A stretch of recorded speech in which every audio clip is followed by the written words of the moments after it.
이렇게 코로나가 이제 조금씩 줄어들고 있어요. 너무나도 다행이죠. 이렇게 해서 빨리 다 끝났으면 좋겠는데 어떻게 될지는 정말 사람으로서는 알 수가 없고 오로지 하나님만이 아실 거라고 저는 생각이 듭니다.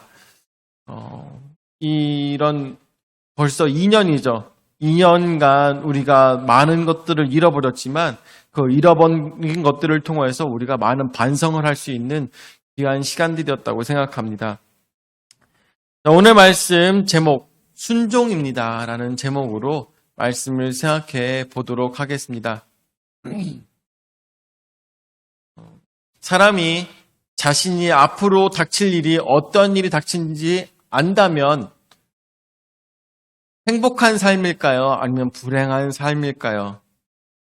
만약에 어떤 사람이 내가 언제 죽는지 아는 삶을 살아간다면 그 사람은 행복한 삶일까요? 불행한 삶일까요? 불행하겠죠. 그렇죠? 예. 여러분들 다들 너무나도 잘 알다시피 세상에 아무리 나쁜 짓을 저지른 사형수라 하더라도 그에게 사형의 날짜는 절대로 알려주지 않습니다. 다만 몇 날 며칠을 복역을 하더라도 그에게 사형의 날짜는 알려주지 않고 그동안에 지내는 동안에 가장 좋은 곳으로 그 사람에게 죽더라도 원한을 갖지 말라고 가장 좋은 곳으로 매일매일 식사를 줍니다. 그래서 그렇죠. 이 조폭들이 굉장히 많고 아주 나쁜 사람들이 많이 앉아있는 그런 교도소에서도 유독 한 사람한테 말을 잘 걸지를 않아요. 그리고 처음 들어온 이렇게 신입이 들어와가지고 뭐 이렇게 얘기하다가 왜 저 사람한테는 아무도 말을 걸지 않고 왜 저 사람은 분위기가 저렇습니까? 이렇게 물어보면 나는 사형수야 라고 얘기를 하면 더 이상 얘기를 하지 않는다고 합니다. 사형수에게는 말도 걸어주지 않고 왜냐하면 미안하기 때문에 어떤 말로도 위로가 되지 않기 때문에 얘기를 하지 않죠.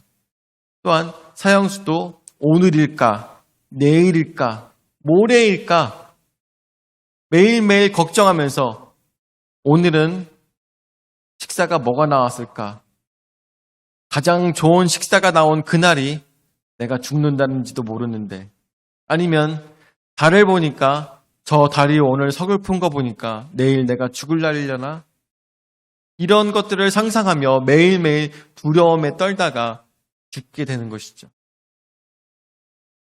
하물며 그렇게 잘못되고 정말 죽을 수밖에 없는 죄인, 말 그대로 죽을 수밖에 없는 죄인에게도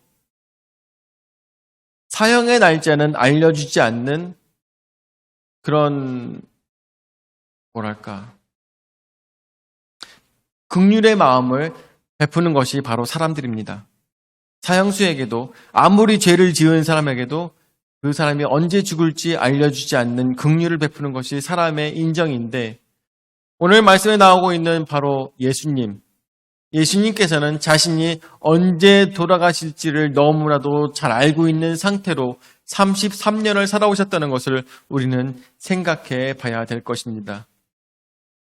오늘 성경 말씀에 누가복음 22장 41절서부터 44절까지 말씀을 보면 겟세마네 동산에서 예수님께서 제자들과 함께 올라가셔서 자신이 앞으로 어떻게 죽을 것에 대해서 어떤 일들을 하실 것에 대해서 하나님과 함께 이야기하는 내용이 나오고 있습니다. 하나님께 기도하는 내용이 있는 것이죠. 그런데 그동안 살아오는 동안에 얼마나 예수님께서 고민되시고 얼마나 힘드셨기에 예수님께서 기도하시는 이 순간 뭐라고 말씀하시냐? 42절의 말씀에 보니까 이르시되 아버지여 만일 아버지의 뜻이거든 이 잔을 내게서 옮기시옵소서. 그러나 내 원대로 마시옵고 아버지의 원대로 되기를 원하나이다 하시니 라고 하였습니다. 제자들이 봤을 때 전혀 흐트러짐이 없고 전혀 행동에 후회도 없으신 분, 이 세상 살아오시면서 어떠한 티끌도 보이시지 않던 예수님께서 두려워하시던 것이 있었다는 것입니다. 두려워하시던 것. 제자들은 예수님께서 하시는 이 기도의 소리를 들었을까요? 들었으니까 누가복음에 이렇게 적어놓은 것이겠죠.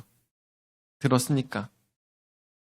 왜 저분께서 저런 기도를 하실까 고민도 했을 것입니다. 생각도 많이 했을 것입니다. 왜 저분께서 하나님의 아들이신데 왜 잔을 돌려달라고, 내가 할 수만 있다면, 하나님께서 하실 수만 있다면 내가 이 일을 안 했으면 좋겠습니다라고까지 이야기하실 수 있는 그 일이 무엇일까? 제자들은 굉장히 고민되었을 것입니다. 그런데 예수님께서 기도하신 것은 무엇이었습니까? 내 원대로 마시옵고 아버지의 원대로 되기를 원하나이다 라고 하였습니다.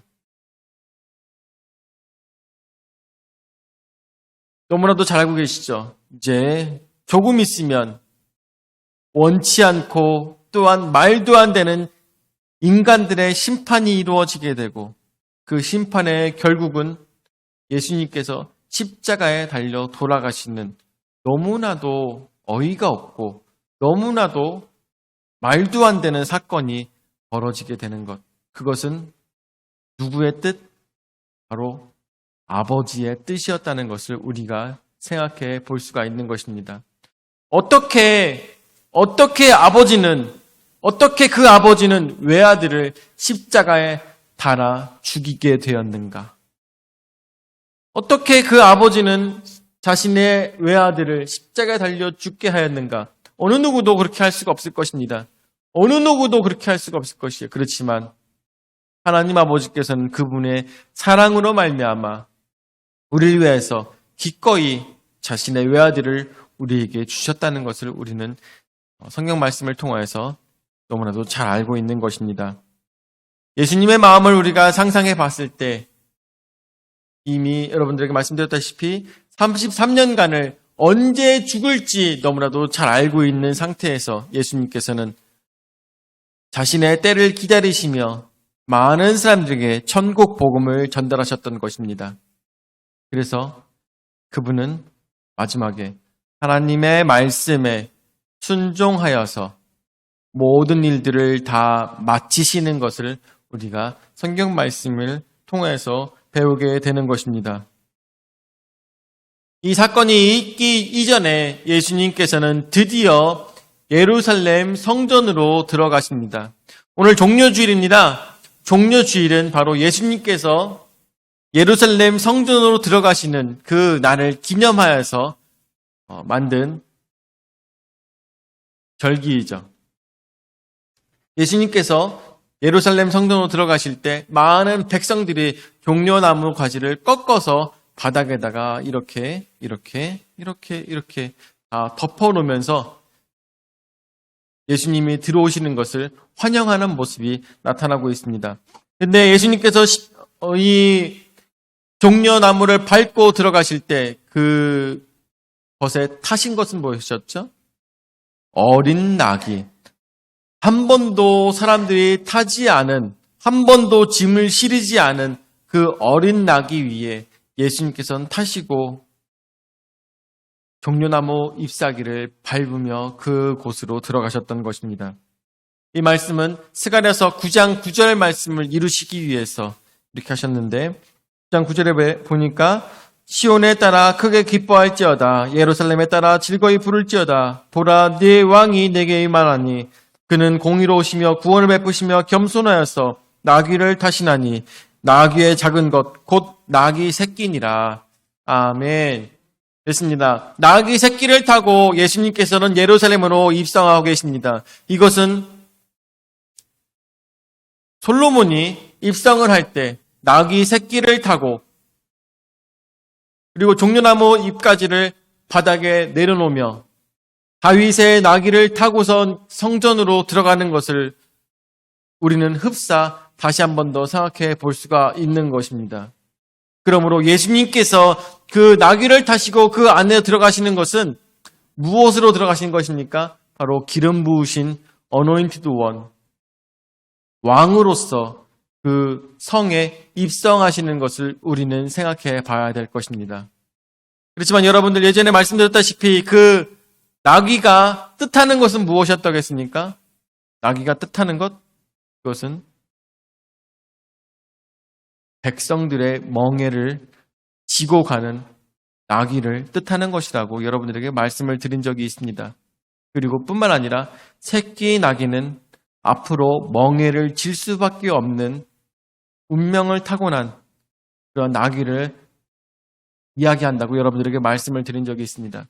예수님께서는 이 당시 왕의 모습으로 나귀를 타고 입성을 하셨지만 그것은 철저하게 백성들의 멍에를 메고 들어갈 겸손의 왕이요 또한 순종의 왕이었던 것을 우리가 말씀을 통하여서 상상해 볼 수가 있는 것입니다. 첫 번째로 그 예수님께서 그 모든 일들을 행하셨던 것은 바로 첫 번째로 사랑의 순종이었던 것을 우리는 생각해 볼 수가 있는 것입니다. 예수님께서 입성을 하셔서 가장 첫 번째로 행하셨던 것이 무엇입니까?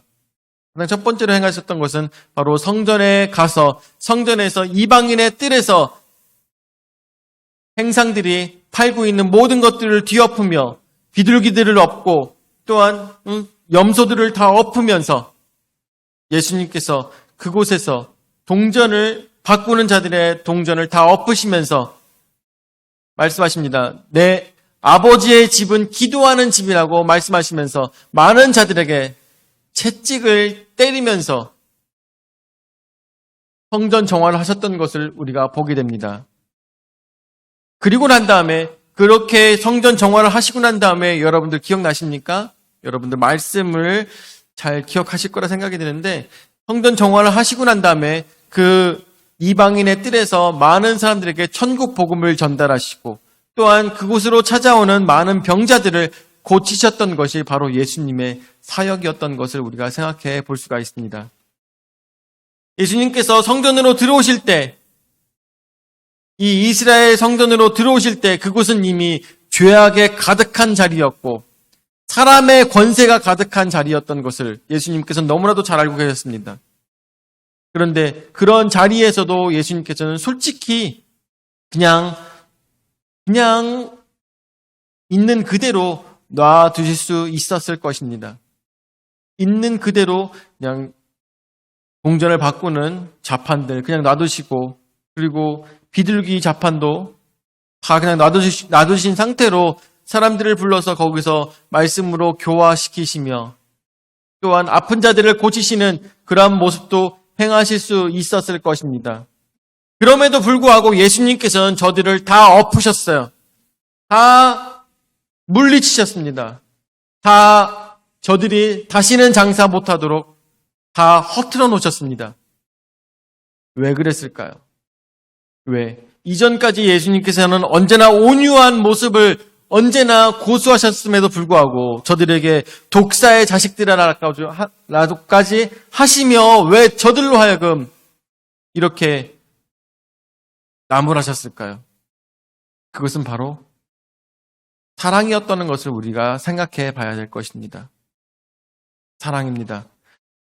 그 전까지 예수님께서는 언제나 온유한 모습으로 저들에게 다가가셨지만 이제는 여기서는 다 엎으시고 다시는 그 장사를 하지 못하도록 만드셨어요. 왜요? 저들의 삶이 돌아오기를 바라시는 것입니다. 이곳이 어떠한 곳인가 저들이 깨닫기를 원하셨던 것입니다. 그리고 다시 한 번 더 기회가 있을 때 저들에게 올바른 삶을 살게 하고 싶어 하시는 예수님의 사랑이 있었다는 것을 우리는 생각해 봐야 될 것입니다. 우리의 인생이 가끔 가다가 뒤집힐 때가 있죠. 우리의 인생이 가끔 뒤집힙니다. 우리가 상상지 못한 방법으로 우리의 인생이 뒤집힙니다. 그 전까지 주식을 하면서 어떻게 하면 돈이 더 오를까? 언제 더 돈이 오를까? 언제 이런 더 높은 층에 올라가서 내가 이것들을 팔 수가 있을까? 맨날 핸드폰만 보면서 주식을 하는 사람은 어떻게 인생이 뒤집히겠습니까? 가진 걸 다 잃어버리겠죠. 가진 걸 다 잃어버릴 것입니다. 매일매일 자식만 생각하면서 어이구 내 아들, 어이구 내 딸 하면서 하나밖에 없는 외동딸과 하나밖에 없는 외동아들을 바라보면서 인생의 모든 것들을 걸었던 사람들, 그들에게 하나님께서 치신다면 어떠한 방식으로 치시겠습니까? 하나님보다 더 사랑하는 것이 있다면 하나님께서는 저로 하여금 돌아오게 하시기 위해서 어떤 방법을 취하실지도 모른다는 것입니다. 우리의 인생은 우리가 상상치 못하고 우리가 계획하지 못했던 방식으로 뒤집혀집니다. 그런데 뒤집혀졌을 때 가장 잘하는 것은 무엇일까요? 이 좌판이 뒤집힌 사람들, 동전들이 다 뒤집힌 사람들, 그리고 모든 동물들을 잃어버렸던, 제사용 동물들을 다 잃어버렸던 이 장사꾼들이 천국에 갈 수 있는 방법은 무엇이었을까요? 천국에 갈 수 있는 방법. 우서가 어떻게 생각하니? 이들이 천국에 가려면 어떻게 해야 될까? 그치. 예수님을 영접해야 될 것이. 그 전에 행하던 이런 팔던 것들을 다 다시 팔면서? 아니지. 인생이 뒤집혔으면 뒤집힌 곳에서 예수님을 바라봐야 되는 것입니다. 뒤집힌 곳에서 하나님 아버지를 바라봐야 되는 것입니다. 다 뒤집어 놓으셨다면 왜 뒤집어 놓으셨을까를 고민해 봐야 되는 것입니다. 왜 나에게 이런 일들이 벌어졌을까를 고민해 봐야 되는 것입니다. 그곳에서 답이 있고 길이 있다는 것을 우리는 깨달아 알아야 될 것입니다. 그것이 바로 예수님께서 우리를 향하신 사랑이었다는 것을 우리는 생각해 봐야 될 것입니다. 우리의 인생이 뒤집혔습니까? 뒤집힌 이유가 있을 것입니다. 우리의 인생이 잘못된 방향으로 가고 있습니까? 잘못된 방향으로 가고 있는 이유가 있을 것입니다. 그곳에서 내가 어디로 가야 될지, 내가 어떤 방향으로 가야 될지 우리는 사실 제가 말씀을 드리지 않는다 하더라도 여러분들께서 너무나도 잘 아실 거라고 생각합니다. 잘못된 방향이 있었다면 내가 그 자리에서 진짜 예수님께서 원하시는 것은 무엇이었을까를 고민해 본다면 여기에는 우리의 인생에 답이 있다는 것을 너무나도 잘 아실 거라고 생각합니다. 두 번째로 고난을 향한 순종이었던 것을 우리는 생각해 봐야 될 것입니다. 첫 번째는 사랑의 순종이었습니다. 예수님께서는 좌판을 다 뒤집는 그 사랑으로 인하여서 많은 사람들이 돌아오기를 바라시는 바로 하나님의 마음에 순종하는 자였다면 이번에는 고난을 향한 순종입니다.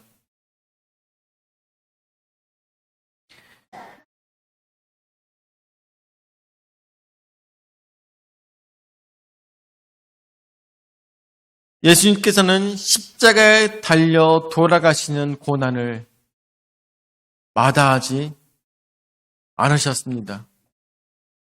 마다할 수가 있었을까요? 있었겠죠. 어떻게?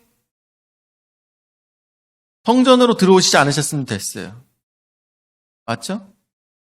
예수님께서 예루살렘 성전으로 들어오시지만 않았어도 예수님께서는 모진 매를 감당하실 필요도 없을 것이고,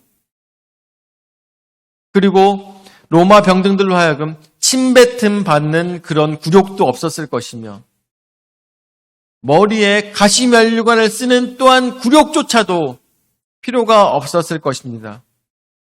어떤 사람들은 얘기할 것입니다. 그 예수님의 머리 위에 가시면류관이 쓰여지는 것, 그거 완전히 하나님의 영광을 가리는 것 아니냐. 그렇게 잘못된 일을 왜 하냐라고 이야기할 수도 있을 것입니다. 이 모든 일들을 통하여서 하나님의 외아들이 죽는다면 하나님의 영광 가리는 것 아니냐라고 이야기하는 사람도 있을지도 모릅니다. 그렇지만 진정 이 세상에 필요했던 것은 무엇입니까? 하나님의 계획은 무엇이었습니까? 예수님은 철저히 고난과 고통 속에서 그 외아들은 십자가에 달려 돌아가시는 고난이 저에게 있었어야 됐다는 것입니다. 우리는 가끔 그런 생각을 하죠. 나의 방식과 나의 생각을 가지고 하나님의 영광을 가린다고 생각하고 하나님께 좋은 것이, 가장 멋진 것이, 세상에서 빛나는 것이 하나님께 가장 하나님의 영광이 드러나지 않겠냐라고 생각할 때가 있습니다. 그렇지만 진정 우리에게 하나님께서 원하시는 것은 무엇이었을까요? 아무리 연약하다 할지라도, 아무리 부족하다 할지라도 하나님께서 우리에게 원하시는 것은 이 모든 고난과 희생을 통하여서, 예수 그리스도의 희생을 통하여서 하나님의 뜻을 이뤄갔듯이 우리도 하여금 꼭 빛나는 인생이 아니라 우리의 고난과 역경을 통하여서 하나님의 말씀이 세상에 전달되는 것을 우리에게 원하실지도 모른다는 것을 우리는 생각해 봐야 될 것입니다. 가끔은 그런 얘기들 하죠. 선교사님들 그 나라 가서 잘 사셔야지만 사람들이 보고 예수 믿는 사람들은 잘 사는구나. 우리도 예수 믿어야지 라고 생각한다고 할 때도 있습니다. 그런데 꼭 그것만이 아니라는 것이죠.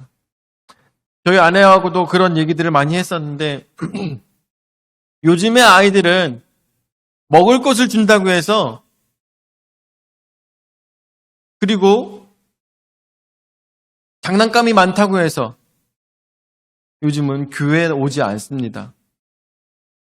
먹을 것이 많다고 해서 아니면 장난감이 많다고 해서 교회에 오는 것이 아니에요. 그렇다면 이제는 진짜 이 아이들에게 필요한 것은 무엇일까? 예전에는 우리가 먹지 못하는 아이들 많았죠. 그리고 집에 장난감이 없어서 놀지 못하는 아이들 많았습니다. 그리고 책이 없어서 공부 못하는 아이들도 있었습니다. 그래서 미국에서 우리나라에 선교를 하면서 이 나라에 행했던 것들이 무엇입니까? 일단은 한글로 된 성경을 만들었죠. 그러면서 우리나라에 없었던 띄어쓰기도 그때 만들어진 것이죠. 그리고 우리나라의 많은 사람들이 유희를 잘 알지 못한다고 생각해서 야구를 YMCA를 통해서 야구를 우리나라에 보급했습니다. 선교사들이요. 그리고 우리 국민들이 먹을 수 있는 식량을 줬습니다. 그리고 이 사람들에게 의료가 부족하여서 침례 병원을 만들었죠. 모든 것들, 이 나라에 부족한 것들을 계속 채웠습니다. 계속 채우면서 많은 자들로 하여금 예수님을 믿고 따라오기를 원했던 것입니다. 자, 지금 이 세상에서 우리 세상에서 많은 아이들과 또한 세상의 많은 사람들에게 부족한 것은 무엇일까요? 먹는 것이 부족할까요? 의료가 부족할까요? 아니면 유의가 부족할까요? 부족한 것은 아무도 없죠. 아무것도 없습니다. 부족한 것 딱 하나 있어요, 여러분들. 이 세상에 부족한 것 딱 하나. 우리 대한민국에 지금 부족한 것 딱 하나. 그것은 바로 사랑입니다. 사랑이에요.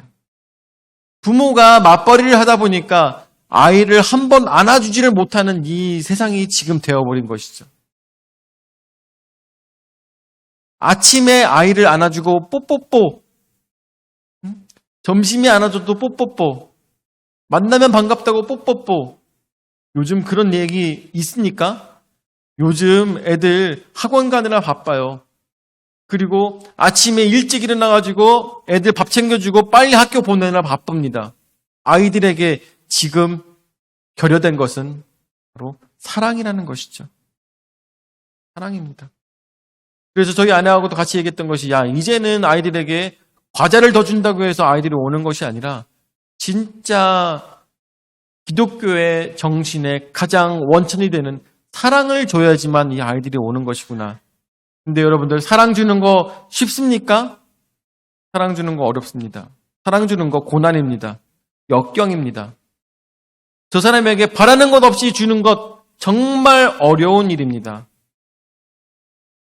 그럼에도 불구하고 예수님께서는 어떻게 하셨어요? 그럼에도 불구하고 예수님께서는 그것을 행하셨던 것입니다. 사람들로 하여금 예수님께서 받으실 만한 것이 무엇이 있었겠습니까? 사람들로 하여금 예수님께서 기대할 수 있는 것이 무엇이 있었겠습니까? 아무것도 없습니다. 오로지 역경과 고난밖에 없었던 것을 우리는 생각해 보게 됩니다. 그럼에도 불구하고 예수님께서는 어떻게 행하셨습니까? 그럼에도 불구하고 인간으로 하여금 고난과 역경밖에 없음에도 불구하고 예수님께서는 우리를 위해서 사랑을 베푸셨다는 것입니다. 그것이 바로 기독교입니다. 그것이 바로 하나님 아버지의 말씀에 순종하는 자의 삶의 모습이었다는 것을 우리는 생각해 볼 수가 있는 것입니다. 우리 지금 이 대한민국의 기독교에 부족한 것이 무엇이겠습니까? 기독교에 부족한 것, 바로 사랑입니다. 며칠 전에 저희 교회에 또 문을 두드리는 분이 계셨어요. 계십니까? 계십니까? 그리고 어떤 일로 오셨어요? 여기 담임 목사님 만나보러 왔습니다. 딱 느낌이 와요. 담임 목사님 찾는구나. 라는 생각이, 느낌이 와요. 그래갖고, 접니다 하면서 나왔어요. 그래서 밖에 나와서 얘기를 했어요. 마스크를 쓰고 나와서 얘기를 했습니다. 이제 보통 이렇게 얘기를 하면 구구절절 굉장히 여러 가지 말씀을 많이 하십니다. 근데 저도 어려서부터 저희 구세군에 있을 때부터 그렇게 교회 오셔갖고 손 벌리는 분들 참 많이 봤어요. 몇 번 얘기했지만 교회 오셔갖고 손 벌리는 분들 참 많이 봤습니다. 어려서부터. 6살 때부터 봤어요. 6살 때부터. 기억나는 게 6살 때부터인데 6살 때부터 와가지고 저희 원로 목사님께 와가지고 도와달라고. 돈 좀 달라고. 그러면은 그분이 그 돈을 받아서 뭐 하느냐? 술 마시러 가요.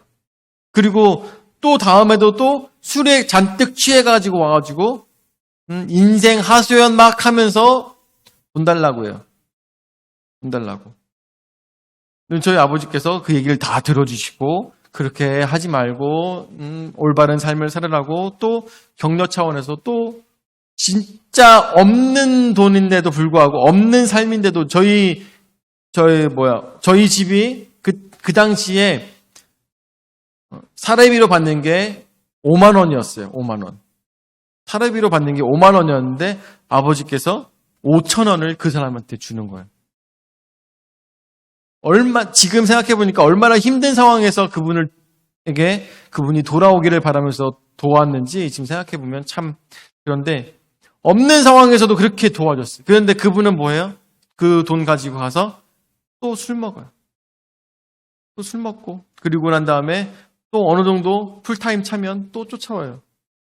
가지고 또 돈 달라고. 변하지 않는 그 삶을 살아가는데 저희 아버지도 변치 않고 그분을 도와주는 모습을 어려서부터 봤습니다.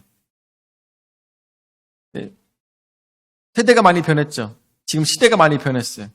또 저는 그래서 그런 분들을 보면서 많은 생각을 했습니다. 어떻게 도와줘야 될까? 어떻게 도와줘야 될까? 그분이 술 먹는 걸 내 술값을 주는 게 옳은 것이 아닐 텐데 라는 생각을 했었어요. 그래가지고 여러분들이 말씀드렸다시피 요즘은 돈 달라고 그렇게 솔직하게 얘기 안 합니다. 그런 식으로 얘기 안 하고 와가지고 뭐라고 했냐면 내가 마산에 사는 사람인데 마산까지 가려면 돈이 차비가 필요합니다. 차비 좀 도와주세요. 그렇게 얘기를 해요. 그러면은 보통 제가 현금이 없거든요. 현금이 없어요. 제가 현금이 없기 때문에 제가 차표를 끊어드리겠습니다. 라고 얘기를 해요. 그리고선 같이 차를 타고선 고속버스 터미널로 갑니다. 시외버스 터미널로 가요. 그래갖고 차표를 끊어가지고 빠이빠이까지 해줘요. 이 정도면 대단한 거 아닙니까? 이 정도면 대단한 거 아니에요? 근데 차표를 살 때도 카드로 사요. 카드로 사야 환불을 못해요, 자기가. 근데 저는 원래 현금도 없지만. 그러면은 버스가 한참 가다가 갑자기 버스가 서요. 그리고 그 사람이 갑자기 막 불이 나게 도망 나와요. 버스에서. 그런 일들이 한두 번이 아니에요. 정말 잘하는 일이 뭘까를 굉장히 고민 많이 합니다. 근데 요분이 이렇게 우리 집을 찾아오신 분이 계셨어요. 담임 목사님 만나길 원합니다. 그래갖고 말씀하셔가지고 같이 얘기를 해봤는데 이분은 어려서부터 부모님이 다 돌아가시고 난 다음에 이제까지 교회에서 사시던 분이었고 그리고 일일 노동으로 살아가시는 분인데 지금 코로나 시대라서 정말 갈 곳이 없고 일할 수가 없는 상황에 처한 것이에요. 얘기를 들어보면 딱 느낌이 와요. 이 사람은 진짜구나. 이 사람은 가짜구나 느낌이 옵니다. 얘기를 들어보니까 이 사람이 진짜인 것 같아요. 진짜라는 느낌이 들었어요. 젊은 사람이에요. 몇 살이세요? 38이래요. 근데 손을 보니까 고생한 티가 나요. 근데 옷은 깔끔하게 입었는데 손을 보니까 고생한 티가 나요. 얼마나 고생했을까. 이 사람이 지금 신발도 신은 것을 보니까 작업화를 신었어요. 하루하루 벌어먹고 사는데 정말로 갈 곳이 없고 몸둘 곳이 없다는 것을 느꼈어요. 그래갖고 물어보더라고요. 혹시 이 교회에서 자기가 지낼 수가 있겠냐고 물어보더라고요. 너무나도 안타깝게도 저희 교회는 이미 지내고 있는 분이 있어서 그것은 너무 어렵다. 어렵다고 그렇게 얘기를 하고 난 다음에 얘기를 해줬죠. 제가 보니까 사정이 너무 딱한데 제가 가진 것을 좀 드릴게요 하고서 가가지고 지갑을 뒤져봤는데 5,000원짜리 2장이 있었어요. 5,000원짜리 2장을 드리면서 이거를 가지고 가서 저쪽 척산에 가시면 국제금식기도원이 있다고. 거기 가시면은 제가 기억하기로는 4박 5일에 15,000원을 드리고선 거기서 제가 금식기도를 한 적이 있었다라고 얘기를 했습니다. 그랬더니 그분이 깜짝 놀라면서 저도 금식을 해야 되나요? 물어보더라고요. 그래가지고 아예 그렇게까지는 하지 마시고 가셔서 본인 상황을 처음부터 끝까지 거짓말 하나 없이 가감 없이 다 얘기하시라고. 그러면은 말만 잘 통하면 거기서 사시면서 지내실 수도 있을 것이다 라고 원장님께 가서 간곡히 부탁드리라고 그렇게까지 얘기를 해줬어요. 전 진심으로 충고하고 얘기를 한 거예요. 왜냐하면 가능성이 있거든요. 그쪽에 가서 기도원에 가서 기도원에서 먹고 자면서 살아갈 수 있거든요. 그래서 그곳에서 말씀을 잘 하시고 했으면 좋겠다고 이렇게 갖고 도와드렸습니다. 저는 정말 사랑으로 그렇게 했습니다. 이 세상에 지금 기독교인들이 필요한 것은 바로 사랑이라는 것, 우리가 생각해 볼 수가 있죠. 자, 세 번째로 죽음을 향한 순종이었던 것을 우리가 생각해 볼 수가 있습니다.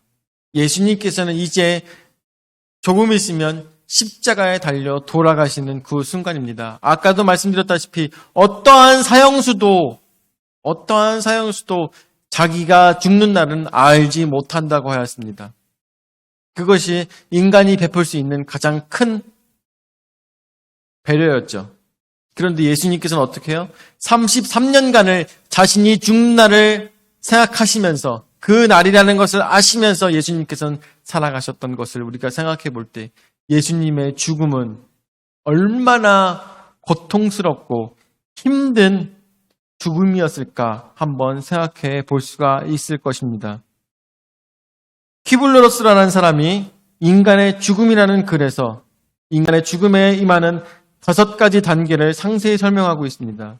그것은 부정과 고립의 단계.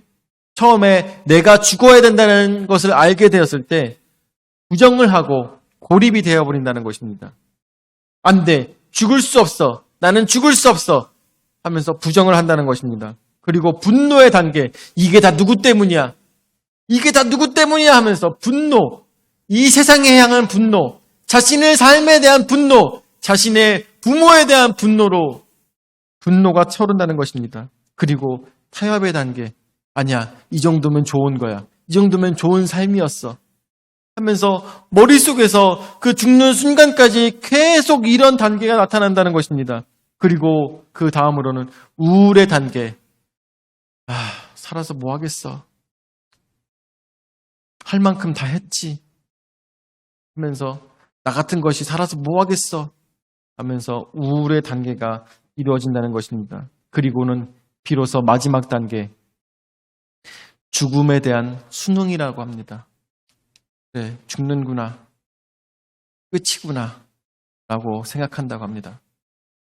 죽음에 이르는 사람들은 그러한 단계에 이른다고 하지만 예수님께서는 그 모든 단계를 자신의 평생의 그 생각들을 가지고 살아갔을 예수님을 생각해 본다면 예수님의 이 십자가에 돌아가신 이 십자가의 사건 결코 승리만 가지고 우리가 기쁘게 찬양하기에는 너무나도 외롭고 힘든 싸움이었다는 것을 우리가 생각해 볼 수가 있는 것입니다.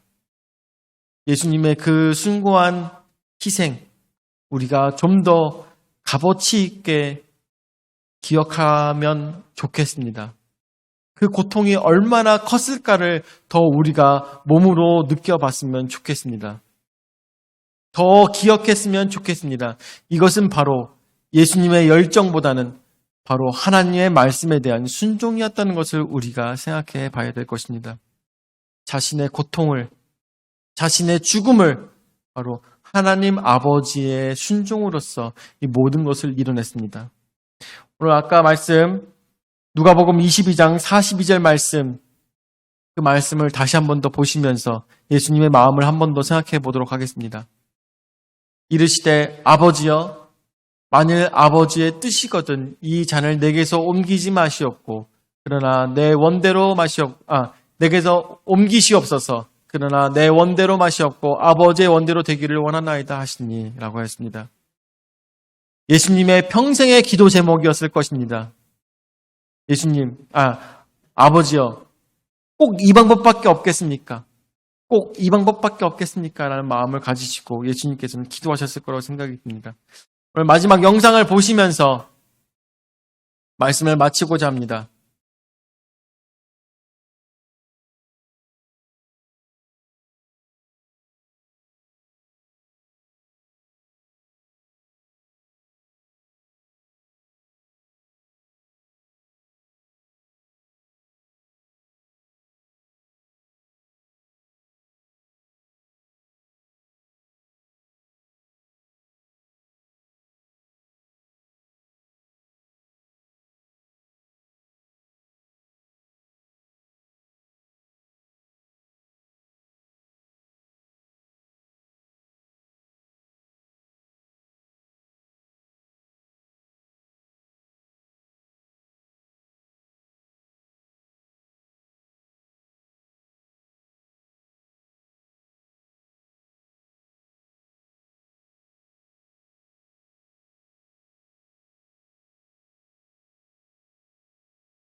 그 십자가 지셨네. 우리 주님께 기도합시다. 우리를 사랑하셔서 순종하신 우리 예수님께 우리 감사하며 주님의 십자가의 앞에 나아갑시다. 함께 기도하겠습니다. 주님, 우리를 위하여 기억하신 하나님의 선고 그 십자가 주님을 사랑하셨다. 주님을 사랑하셨다. 하나님의 사랑하셨다.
순종하셨네. 그 십자가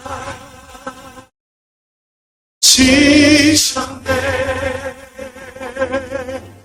우릴 위해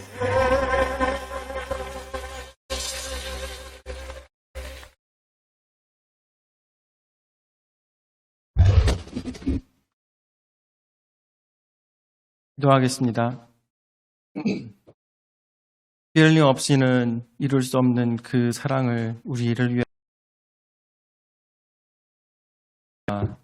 아버지, 우리의 신앙생활 속에서 피 흘림이 없는 신앙생활을 우리도 하고 있사오니 주여, 주님께서 오늘도 그 피로 인하여서 우리를 정결케 하여 주시옵고 그 피 흘림으로 인하여서 우리가 구원받을 수 있었던 것처럼 우리도 그 피 흘림을 통하여서 많은 자들을 주 앞으로 데려올 수 있는 천국의 백성들이 될 수 있도록 주여 역사하여 주시옵소서. 아버지, 고난주간입니다. 이 날 동안에 주님을 기억하며 더욱더 우리의 신앙의 깊은 단계를 가고자 나오니 주여 오늘도 역사하여 주시는 주님께서 내일도 또한 이 일주일 동안 저희에게 깊은 은혜를 허락하여 주시옵소서. 감사를 드리며 사랑이 많으신 예수님의 이름으로 기도드립니다. 아멘.